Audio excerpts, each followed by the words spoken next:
ఈ సంక్రాంతికి కరకరలాడే కారబూంది. కప్పున్నర శనగపిండి తీసుకున్నాను. అందులోకి 2 స్పూన్లు బియ్యపిండి వేసుకోవాలి. బియ్యపిండి వేస్తే కరకరలాడుతూ బాగుంటుంది. అందులోకి హాఫ్ స్పూను పసుపు వేసుకోవాలి. అలాగే కొద్దిగా సాల్ట్ వేసుకొని చిటికెడు వంట సోడా కూడా వేసుకోవాలి. ఇప్పుడు ఈ మిశ్రమం మొత్తాన్ని కూడా కొద్దిగా వాటర్ని పోసేసి ఇలా జార్ లాగా కలుపుకొని పెట్టుకోవాలి. ఇప్పుడు డీప్ ఫ్రై సరిపడినంత ఆయిల్ పెట్టుకొని ఆయిల్ బాగా వేడెక్కనివ్వాలి. ఇప్పుడు నేనైతే చిల్లులు గరిటె తీసుకున్నాను. శనగపిండిని పోసుకుంటూ ఇట్లా బూందీలాగా అయితే వేసేసుకోవాలండి. హై ఫ్లేమ్లో పెట్టుకొని బూందీ అయితే వేసుకోవాలండి. లేదంటే ముద్దలాగా ఉండిపోయి ఒకదానికొకటి అతుక్కుపోతుంది అనమాట. ఇలా వేయించిన తర్వాత ఒక గిన్నెలోకి తీసేసుకోవాలి. ఆ తర్వాత కొన్ని పల్లీలు వేసుకొని వేయించుకొని ఆ బూందీలోకి వేసేసుకోవాలి.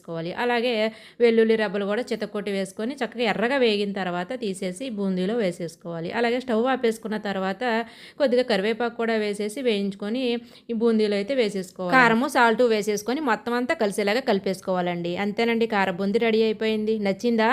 లైక్ చేయండి, సబ్స్క్రైబ్ చేసుకోండి.